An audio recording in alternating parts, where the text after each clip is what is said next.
Good evening and welcome to Your Life Matters. Glad to have you on tonight. Looking forward to talking to you about some very personal things in my life and hopefully some things that will help change your life. Welcome to my studios. This is my radio studios that I have at home. And for many years we did the radio show here. I do it now at the radio station, but I still have my studios at home, kind of state-of-the-art stuff that we enjoy here. You see my little view meter over here doing its thing. See? Every time I talk, it does its thing. So that's the way of knowing that I'm on the air and working. So everything is working perfectly tonight. Tonight's a very special night. We're going to be taking your questions. If you put your questions in the comments, we want to know what matters to you. Thankfully, hey Sharon, how are you doing? Shannon, I'm sorry. Shannon, I see you there. Big anniversary day for the Turner family, and the Pilling family. So congratulations to them. Jimmy Robinson, I see you as well. Thanks for being on here. Tonight I'm going to be very vulnerable and talk about an issue that I have had over the years. And we're going to get to your questions and talk about some of the things that matter to most people after this. I know most of you are tuning in right now to hear me come clean. So I'm going to do it. Richard Whitworth. Hey, Richard, how are you doing? Hope you're doing well tonight. So here's the deal. At probably I know it was age 15. I know exactly when it occurred. I was at Boy Scout camp and I was presented a Playboy magazine for the first time. And man, I was hooked. For some reason, that just hooked me completely. Hey, Lori, how are you? I hope you're doing well. I got hung on this pornography deal, and it lasted 40 years, I guess. I was addicted to pornography, and I can go into all of the science that you want to go into. Hey, Cody, I hope you're doing well tonight. I can go into all the science about the hypothalamus and the oxytocin that is secreted and so forth in the brain, but I'm not going to bore you with that. Just suffice it to say that Debbie and I, and I'll tell you that story in a minute, but Debbie and I went to a seminar, a week-long seminar in Portland, Oregon, about pornography and its effect on the brain and what goes on in the brain and how to combat it. We did some extensive research on this, and I spoke at a number of churches on the subject of pornography and how difficult it can be. Hey, Frankie, how difficult it can be to kick the habit. It is 100 times more addictive than heroin. Pornography is. It is rampant in our world. Cheryl, I hope you're doing well tonight. It is so rampant in our world, and I wouldn't say a victim, I am a participant, or was a participant in that. I think I've been delivered from that, but the struggle is real. Hey, Billy, I've got a pastor friend who I was on staff with at his church in South Carolina who was an alcoholic, and he told me once, he said, you know that you're an addict when every waking moment, all you're doing is trying to figure out how to get the next fix. He said, I was on crutches, it was sleeting and snowing, and he said, I went on crutches to the liquor store, slid down on the way, had to crawl in the door to be able to buy a bottle of booze. And you know you've crossed the line when that has been your effect. So those of you that have suffered with any kind of addiction, you know how strong it can be and what it can do to you. So anyway, back to my story. 10, 12 years ago, something like that now, I was watching a porn video online, and Debbie caught me. And that could have been one of those WTH moments, you know what I mean. But instead it wasn't. I told her, I said, I'm so sorry. I was watching porn. I'm addicted to porn. Will, you know what I'm talking about. Maybe you know, maybe you don't know. But anyway, good to have you tuning in tonight. And thank God I had a godly woman, because Debbie said to me, I am so sorry that you're having to deal with this. What can we do to help it? You know, it could have gone either way. I had friends of mine that I met in Portland at the seminar we went to, whose wives uncovered that they had a pornography addiction, and they filed for divorce immediately. Did not see them again, just filed for divorce. Hey, Vinny, hi, Zach. Filed for divorce. And that broke the family up. But thankfully, I had a woman who I think God had prepared her for that moment and had prepared me for that moment of not reconciliation, of finding out, of coming out of the darkness. Andy Stanley puts it this way. Andy, who I follow regularly in his teachings, says that pornography is not a pastime. Hi, Amanda. Is not a pastime. It is a pathway.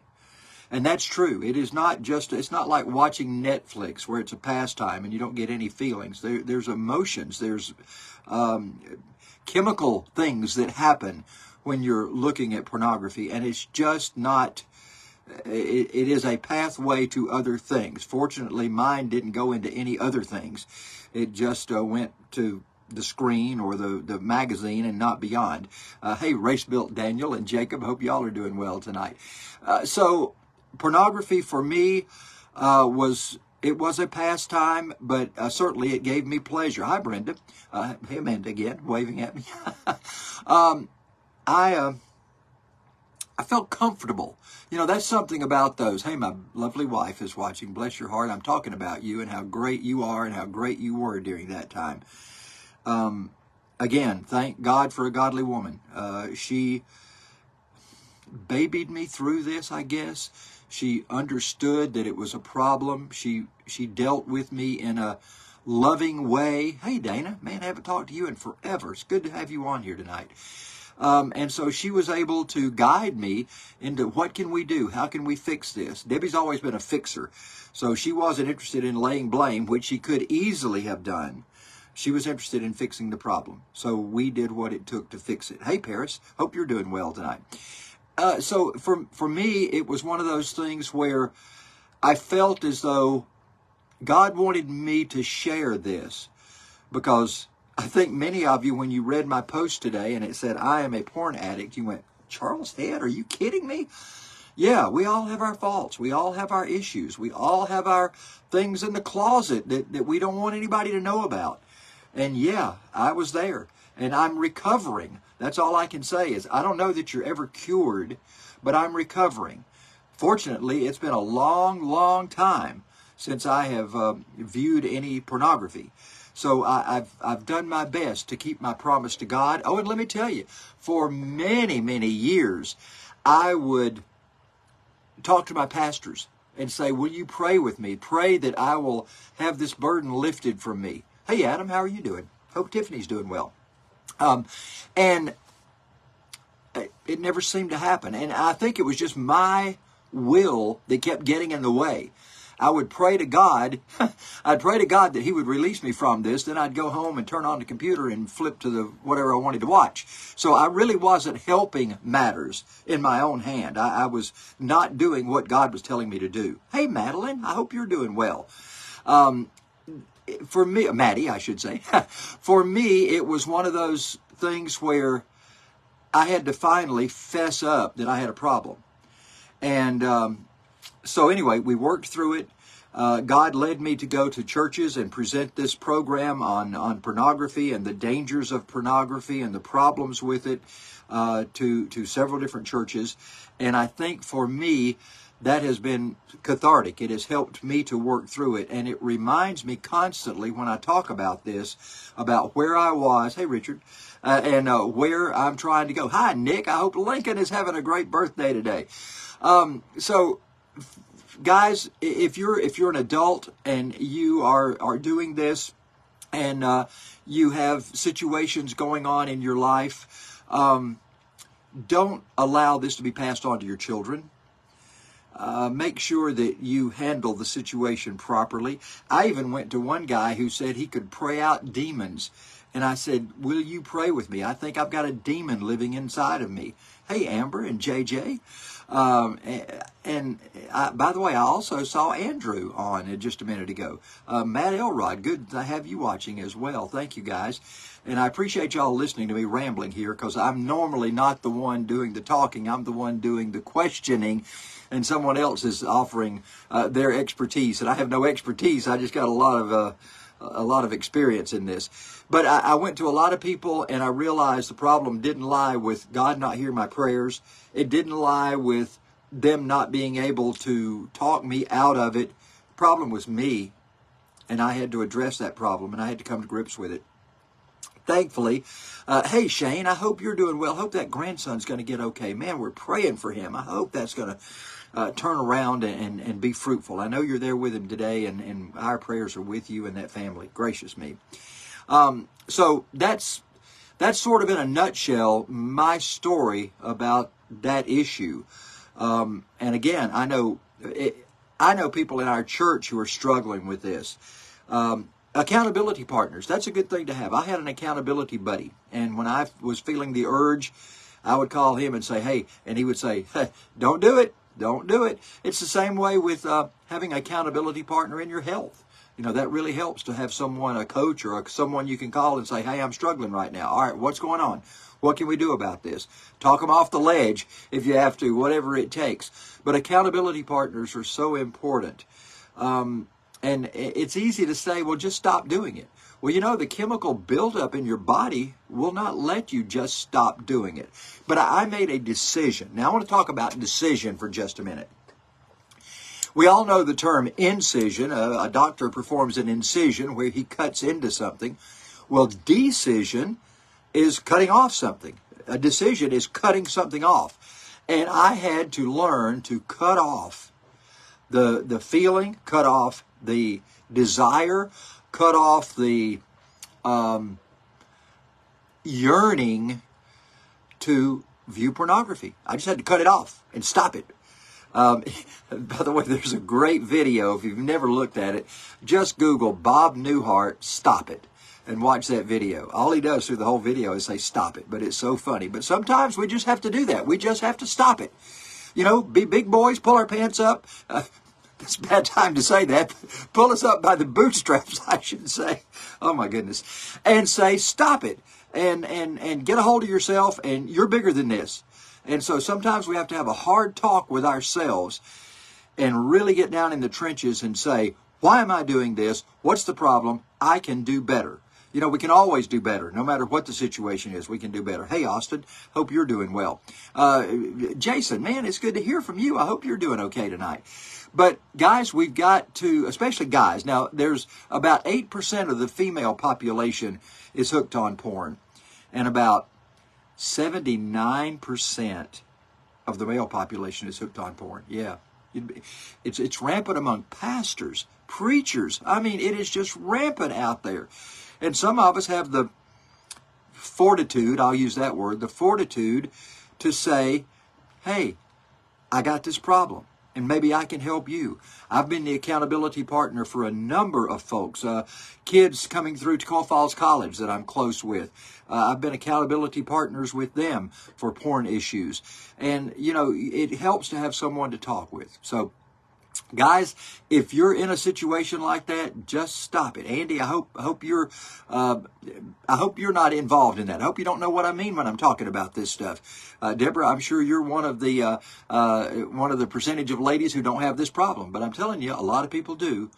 And hopefully, if your mate finds out about it, they will be as caring and loving as Debbie was with me when we went through it. She was beyond what I could ever think and ever hope for. So that's what helped me with my transition out of this, was Debbie's stalwartness as staying close to me, loving me, and caring about my concerns throughout the process of trying to kick that habit. So anyway, I am porn free. That is a good thing. There is hope on the other side. It does take some work. But guys, you can do this. You have to make that honest decision that I am not going to do this no matter what. Find something else to do to replace that particular pathway. Again, it's not a pastime. It is a pathway, and it leads to destruction. So, now, how does God view this? That's a good question. You know, I used to tell myself, well, God made bodies, God made sex, so therefore he thinks these are good things, so therefore he doesn't mind me viewing two people doing this. I don't mean to get graphic, but you know what I mean. But, you know, God looks at us as perfect creatures. I had this discussion with Matthew Duval today. God looks at us as perfect creatures. Here's why. Because God looks down on us and he sees the blood of Jesus covering us. So he sees us as perfect because we have the blood of Jesus that covers our sins. And if that doesn't excite you, And if you haven't experienced that, please let me know, and we can help you experience that feeling of what it's like to be covered by the blood of Jesus and know that you're going to spend eternity with Him. So anyway, those are my thoughts on that. I won't belabor this anymore. I think I've said more than I possibly could say about it, but that's my story, and I am trying very hard to continue to make that decision daily. You know, the Bible says we have to take up our cross daily. Well, that is the cross that I bear daily. Hey, Jake. Hey, Bill. Hope y'all are doing well. So I take up that cross daily. And every day I have to make the decision. Today I'm not going to view porn. Today is not the day. And I've made that decision for a whole lot of days now, and I'm going to continue to do it. Because the other parts of my life are so important to me, and just not going to do it anymore. Hey, Jake, hope you're doing well, man. So let's talk about some of the deepest desires of your heart. You know, when you look at desire, it is such an encompassing thing. Desire, what does that really mean? Desire is like what you value most, what you go after most, what you yearn for most, what you're addicted to. That's your desire. Hi, Jeremy. Hope you're doing well. So let's talk about the major things that people have issues with. We're going to talk about your life matters. And here's some of the matters of your life. I think number one is money. It depends on where you are in life. You know, some people, they got a relationship issue going on right now. So the relationship is more important. So I can't really say the number one thing. I'm saying that these are the top things in whoever's life that you happen to be in this situation right now. Money is a big issue for many people. And it can be all kinds of things like, where am I going to get the money to pay my rent or my mortgage? Or where am I going to get the money to pay for food? You know how much food costs have risen in the last year or so? Unbelievable high prices in food. It has tripled. I did a Google search. I wanted to find out, you know, I'm a health coach, and I wanted to find out what our program costs versus what people have to pay at the grocery store. And in 2019 said that Google says that the average person spent between $23 and $26 a day on food that they make for themselves at home. Angela, I'm right there with you. I want to be happy in life. I think I've found true happiness in life, and I hope that for you too. It's available. We just got to search for it. So Angela, let's talk about that. We're going to talk about what you can do to make yourself happy, Angela. I got that on my list, and we'll talk about that. Let me write that down. Happy in life, Angela. Okay, Angela, we're going to get to that. And now that was 2019 prices, $23 to $26 a day on food you buy in the grocery store, and you have to fix yourself. That's not counting. You know, I used to get up every morning, go to the B&H diner, put down $12 for my breakfast every morning. That included my tip. That was $12 every day. And so the cost of everything has just gone up. From 2019, I'm sure that figure now is probably $28 to $30 a day on food that you have to spend. So everybody's worrying about that. Can I cover the cost that I have on my monthly bills? So many other people are worried so much about credit card debt. Oh, credit card debt is rampant. It has gotten to be more so in the last year. In the last 5 years, I read a statistic the other day that 79 or 80% of the people are suffering with credit card debt now. Can't even afford to pay the minimum payments. And do you know, when you don't pay the minimums, they tack on service charges. They may raise your interest rate from an already high 20% to a 28% or something just because you're late one time on your payment. Before you know it, you're totally out of control and can't do it. What about work? So many people are unhappy at work. All this falls under money and under your job. They want to find a new job. That's uppermost on their mind. Are you in that situation? Do you need to find a new job, or do you need to be more content in your job? Hey, Amanda, my niece Amanda is on with us tonight. Good to have her here. What about your work habits? Are you putting all in to your work and your job that you can? I know we can all put in more. We can all do more. Had a guy tell me the other day, I was telling somebody this afternoon, we were talking about employees and how difficult it is to find a good employee. And I asked a guy the other day, I said, have you seen something or other on Facebook before? And he said, no, I haven't gotten to work yet. I'll check my Facebook when I get to work. Well, That's an hour he's probably going to spend on Facebook when he's getting paid to do work. Our work ethic is just not there like it used to be. And so that begs the question, am I a good employee? Do I do what I can to further my company and the people that I'm around? Do I help them out or do I hinder them? So all of these are concerns that have to deal with money because your job brings in your money. What about financial freedom? Wouldn't it be great to have financial freedom? Do what you want, when you want, how you want, with whom you want, and if you want. And if you don't have to do it. That's what financial freedom is. Wouldn't it be great if we could all achieve that? That is something that everybody wants to try to achieve at some point in their life. Now, relationships are a whole different ballgame. I talked to you about Debbie and my relationship. Hey, Cody. Hey, Buster. Hope y'all are doing well. Debbie and my relationship has been so strong. What a godsend my second wife has been to me. Yes, I had a divorce. First wife did not work out. But Debbie and I met at church. That's one of the great things about, we always are happy to tell people, we actually met at church and fostered a tremendous relationship. She has been my rock. She is my soulmate. There's no question. I knew the night I met her, I told my friend, I said, I could marry that girl. And he said, oh, you dog, you don't know. But I did. And I just felt like, one of our counselors once told us, she said, you two are aces back to back. So that's what our corporation is called, Aces B2B. So anyway, Debbie is just that great relationship, and I never have to worry about relationships. Hey, Gavin, Terry, hope you're doing well, man. Our relationship is so strong that I don't worry about it. But we do things to build each other up. I talked last week about we rise up every morning and we want to be, hey, Ben Boucher, I hope you're doing well, man. Haven't seen you in a while. We make a constant choice to be happy. We decide we're going to be happy. We're going to be sweet to each other. And that is a decision. Again, one of those things where you cut off everything else. You slice off the bad stuff. You slice off the things that are unhappy. You slice off the things that are not going to be pleasing to the other person. And you choose to be happy and you choose to be sweet and kind. So there's my relationship advice for tonight. There are questions. Does my partner still love me? Yeah, I've been through that. I've been through that question where I didn't think my wife at that time, not Debbie, but my first wife, loved me anymore. I don't think she did. I'm not sure she ever did. So those questions are always arising when you have that. Family fallouts. Everybody's involved in some kind of fallout with their family. We go through seasons. You know how it is. You go through a season where everybody gets along. Then you go through a season where nobody talks to each other for 6 months.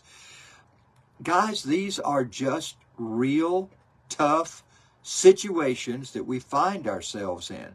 So now, that begs the question. It's not what happens to you in life that changes you. It's how you react to what happens to you in life. Jim Rohn, I follow him. He is I'm a student of his.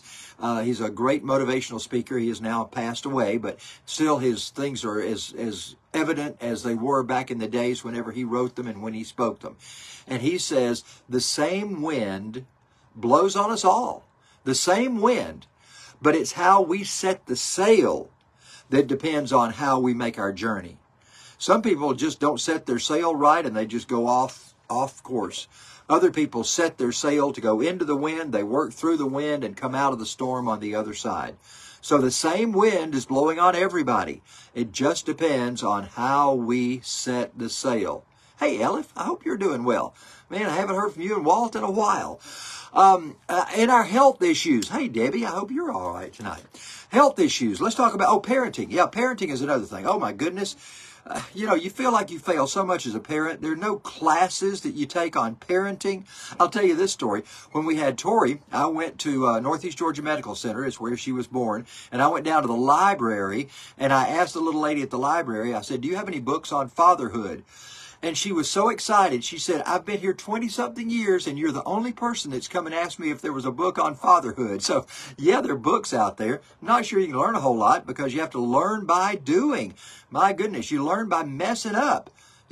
So many things in life. The reason I'm so good at some things in life is because I was so bad at them for a long period of time.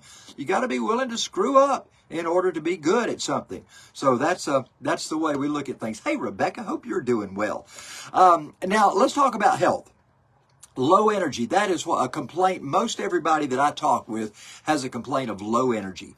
They just can't seem to get up in the morning. They have low energy all day. They can't seem to get things done. Now, why is that? Is it because of their diet? Is it because of their nutrition program? I think so. I think the nutrition program has more to do with it than anything else.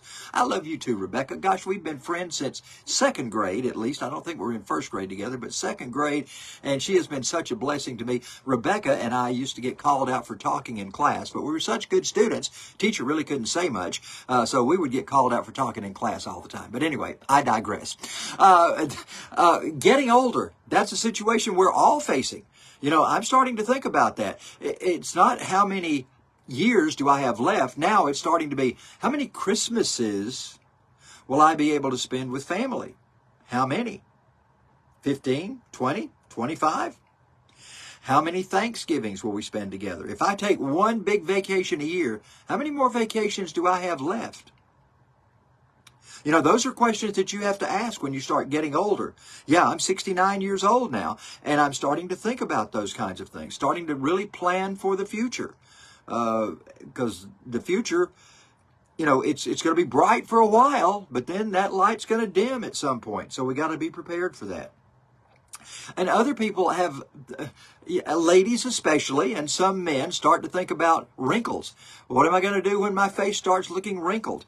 What am I going to do when my physique starts to go away? You know, these are concerns that people have, and all these fall into the category of health. Did you know, and I just learned this the other day because our company just introduced the new EAAs, the essential amino acids. Did you know after age 30, you lose 8% of your muscle mass every year? Just because you do. And your body requires essential amino acids. That's why they're called essential amino acids. So I'm learning a lot about that, and we're starting to use those to try to regenerate that muscle and keep that muscle from going away. But after age 30, you lose 8% a year. That's phenomenal. Gotta do something to avoid that and to stop that aging process. Let's see. Keep up your good work on all your... Okay, thank you. Also 69. Preston, yeah, okay, thanks. Trying to read these messages as they come across. Thank you, Preston. I didn't realize you were the same age as me. And it even goes further with that, with your health. So many people want to know, am I up to date with my dress styles? Do I look young? Do I look like I fit the part? You know, we all want to face that aging thing. Hey, Roger. We all want to face that in different ways. And for so many, they go just beyond. They go way. I've seen ladies that, bless their heart, they just had too many plastic surgeries. They had too much collagen in their lips. You know, so it's beyond attractive at some point. But yet, we want to do everything we can to remain vibrant, to remain viable, and to remain attractive to our mate. You know, we don't need to be slobs. I see so many people just show up slobby. Guys, have a little decorum, especially with your mate. You know, try to impress them still. I need time from my grandkids, but I don't know how. Mike, that's, you know, everybody needs time to regenerate. Do you know the most important time you can spend is time with yourself? So it's important for you to get away, get time away from, find some way to do that and regenerate.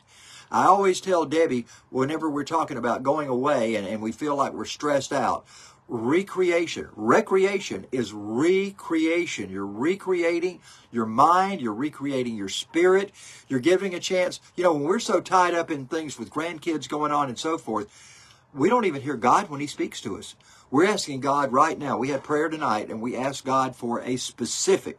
And I told God, I said, God, I am so dumb in this area. You have got to make it obvious to me. So I can't just take these subtle hints about this. I got to be obvious about this, God. So please take my mental neglect into your wisdom and make it obvious. So sometimes we don't hear from God because we're so busy in our everyday life, we kind of force Him out. So Mike, try to get some time away, and it will benefit you and it'll benefit them. You can't benefit them if you're in a bad place. So get yourself in a good place and try to find some time away. Unhappiness, that deals with our spirituality. You know, if we're unhappy, maybe it's time that we search out some spiritual advice. I quoted, and I like to say the Apostle Paul McCartney says, I am not a very religious person, but I'm a very spiritual person. And I like to quote that because sometimes people get hung up on the ritual of religion or of having to be at church every time the doors open, and there's nothing wrong with that. Don't get me wrong. But so many people feel like I got to do better before I can go to church. God won't accept me like I am. I can't come as I am. And that is just wrong. You know, I was a minister of music for many, many years, and I bet I've sung 1,000 verses of Just As I Am. And that's the way God takes you, and that's the way the church will take you. If you find the right church, they will take you just as you are.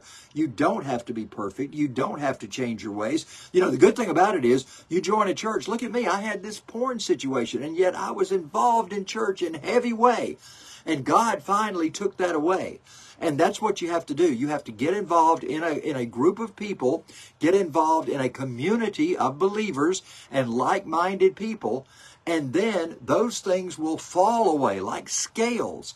They'll just fall away. You won't want to do them anymore. So that's how you change yourself. You don't think you got to be great to go to church? My goodness, it is a hospital for sinners. It's not a haven for saints.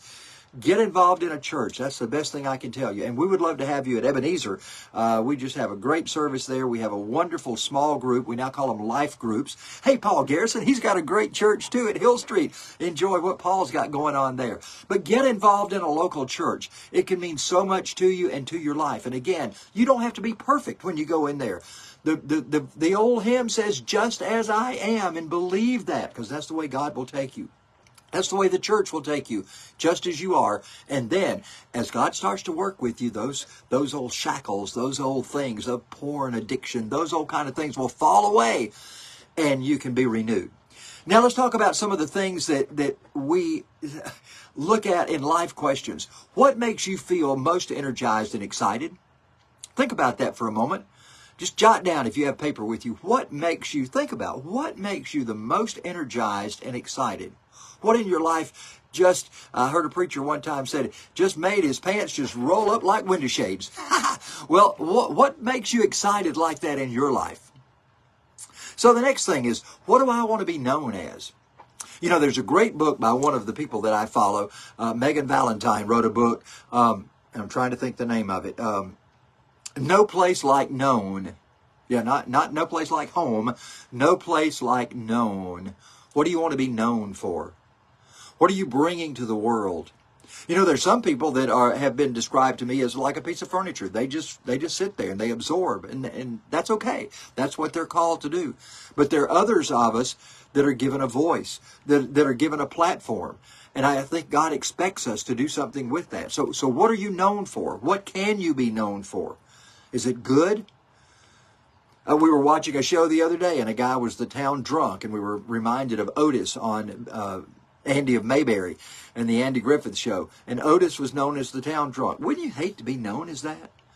I don't want to be known as something negative like that. I want to be known as some kind of a positive force. Hey, Russell Shore, hope you're doing well, man. Hope you're getting over all of that issue that you had. I hope it's getting better for you. Hope you're recuperating well. Here's the third thing. What can you talk about nonstop? I'm a racing guy. I can talk about racing nonstop. I'm a health guy. I can talk about health and diet and nutrition plans nonstop. I can talk about a lot of things nonstop. But what do you talk about nonstop? What brings you the most pleasure when you talk about it? What just gets your motor running when you get on a subject? These are things that you need to look at in your life. This kind of gives you a pathway for your life. And then what activities do I get so caught up in that time just flies and I don't realize it?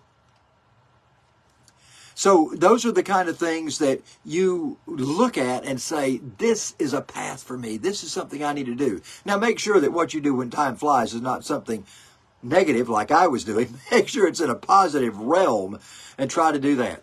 So Mike came back to me and he said, it's hard because my kids have lived and I don't want to be a bad grandparent. Yep. I do understand that, Mike. It's a fine line. You know, we have to balance what we do. But again, I think unless you take care of yourself, you can't take care of someone else. You know, in the airplanes, when the stewardesses tell you, or the flight attendants, I think they're called now, when they tell you about the masks that fall down, remember what they say. They say, put your mask on first, and then put your child's mask on. And you may say, well, that's kind of counterintuitive. What kind of parent would I be if I didn't put my child's mask on first? And they say, no, you don't understand. If you pass out, you're not going to be able to help them. So sometimes we have to help ourselves before we can help someone else. So I don't think you're going to be a bad parent or a bad grandparent just because you take a little time for yourself. I think you're going to come back as a more rejuvenated grandparent. And that's going to be the key. That's going to be the thing the kids remember, is what granddad did for me when we came back from that trip. Man, we did all kind of great things. So look at rejuvenating yourself. I think that's going to be important. Now, Angela, let's get back to your being happy in life. You know, you've been through a situation, Angela, with Derek's death that was just so traumatic. Hey, Douglas, hope you're doing well. And Derek was such an awesome guy, and he was your world. And you're going to have to find some other outlet, some other way to be happy besides just living in that mourning for Derek. Now, of course, hey, Deborah, I hope you're doing well. David and Deborah are doing very well, I hope. So I hope that you find out that you can be happy, and that happiness can then be transcended to other people. And not that you shouldn't mourn over the loss of Derek. Oh, my goodness. Continue to mourn. But there's got to be a time when you say, hey, it's Angela's turn. It's Angela's time to be happy. You know, you can no longer help Derek. You can't do anything for him. And then there are times when you're going to have to just be Angela and find some happiness in something you do, whether it's a hobby, whether it is a relationship, whatever God's leading you to, there'll be a way to be happy. But you've got to determine, you got to get up tomorrow morning and say, Angela, today I'm going to find a way to be happy. So you got to make that decision. And I know it's tough. I know it's tough to try to think about moving on, but time does heal. Believe me, it does heal. There'll always be that scab over that hurt. But time does heal all things. And I know you're hurting over Derek's death. But you're going to have to just decide, I've got to do something for myself to be happy. Frankie, talking about between the stage of having a full home to them and leaving the nest. Yeah, you know, sometimes it depends on the two parenting types. There's the helicopter parent that's all over everybody all the time and worries about the empty nest, and there are others that just can't wait for the kids to leave because they've had it. So there's those two different parenting types, and you can be too much on either side of either one. You've got to be able to discern what's best for the kids and what's best for you. Don't leave yourself out. So many times we leave ourselves out of the equation and we just say what's best for the kids, and we forget that we have to be happy and we have to do something on our side of things too. So don't neglect yourself. Hey, Yvette, hope you're doing well. And Eric, man, good to hear from you. It's a fine line, but you've got to find it. And you can't let go of yourself. I think that too many times we think that caring for ourselves is selfish. But no, just like the airplane story, you've got to care for yourself before you can care for someone else. You know, one of my great teachers that I am a student of says, in order to help poor people, you can't be poor yourself. So that goes as far as your understanding and your feelings and your happiness as well. You can't help someone else to be happy if you're not happy.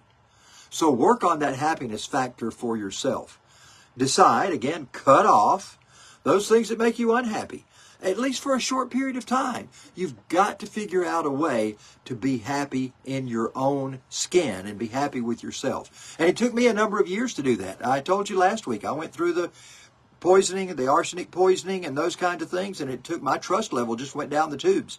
My wife had affairs on me. I even had one of her affairs who called me and told me he was having an affair with her, and I was still living with her at the time. Those are kind of things that really erode your trust. And you have to work on yourself. And you have to say, the way it is today is not the way it's always going to be. I think that's the key thing. That we think that the way it is today is the way it's going to be for the rest of our lives. No, it's not. The way it is today is not the way it's always going to be. So let me leave you with this tonight. Find happiness. I didn't plan to go on the happiness route, but so many of your questions have referred to that. Find happiness. Whatever it takes in your life, find happiness. Is it relationships? Is it changing a relationship? Is it making your current relationship into a happy relationship? Is it a situation where your kids are there and you've got to feel like you're a good parent, but yet you need to be rejuvenated and revitalized? Guys, do that. There's a reason that we used to have revival twice a year at church, because we need to be revived again, like that old song, revived again. And it happens in daily life. We need some time of revival. You know, and I'm going to get off on this little tangent quickly, but there are 4 seasons in the year.